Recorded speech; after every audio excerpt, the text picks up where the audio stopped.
गंगा किनारे बसे एक शांत गांव में दो भाई रहते थे, कर्ण और अर्जुन। दोनों अपने बूढ़े माँ बाप के साथ उस कच्चे मिट्टी के घर में रहते थे जो पीढ़ियों से वहीं खड़ा वीर था। बेटा, सुबह के दूध के पैसे ले आना। जी माँ, ले आता हूँ। मैं भी चलता हूँ, वैसे भी मुझे शहर जाकर हीरो बनना है। पहले गायों को चारा डाल हीरो साहब।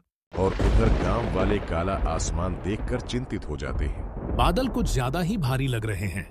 हाँ भाई, और नदी बरसात में अक्सर रूप बदल लेती है।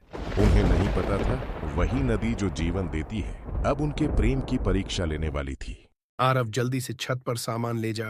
बस 2 मिनट भाई, जा रहा हूँ। तभी बिजली कड़कने की भयानक आवाज गूंजी और घर कांप उठा।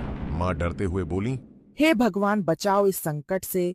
माँ को उठाओ, पानी अंदर आ रहा है। बाबा आइए, मेरे कंधे पर बैठिए।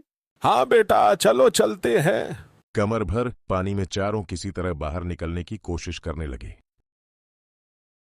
अचानक जोर का धमाका हुआ, घर का आधा हिस्सा ढह गया। वो घर जिसने उनका बचपन संभाला था अब उनकी आंखों के सामने डूब रहा था। रात का समय था, पानी का बहाव तेज था, ठंडी हवा हड्डियां कंपा रही थी। कर्ण कुल्हाड़ी लेकर बांस लेने निकल जाता है और अर्जुन अपने बाबा और माँ के साथ नहर से दूर बैठ जाता है। दोनों माँ बाबा किश्ती में बैठ गए, पर जब अर्जुन बैठने लगा तो वह पानी में फिसल गया और चिल्लाया, बचाओ भैया, मैं डूब रहा हूँ। कर्ण ने शाल लगाई। कर्ण अर्जुन को बाहर ले आया और फिर दोनों अपने बाबा और माँ के साथ किश्ती में सवार होकर चल पड़े और आखिरकार अपने माँ बाप को बचाकर किनारे तक पहुंचे। और तब वे गांव के ऊपर मंदिर की पहाड़ी पर कुछ और बचे हुए गांव वालों के साथ शरण लिए बैठ गए। माँ ने कांपते हुए हाथ जोड़कर कहा, हम जिंदा हैं, बस यही सबसे बड़ा वरदान है। पर हमारा एक ही तो घर था, वह भी टूट गया। सैलाब ने सिर्फ घर तोड़ा, पर हमारी रूह और मजबूत कर दी। अगले ही दिन गांव वाले मलबा साफ करने लगे। कर्ण और अर्जुन हर किसी की मदद कर रहे थे, किसी की दीवारें सीधी कर रहे थे, किसी को खाना पहुंचा रहे थे। शोक मनाने के बजाय उन्होंने ठान लिया कि अब वे सिर्फ अपना नहीं, पूरे गांव का घर फिर से बनाएंगे।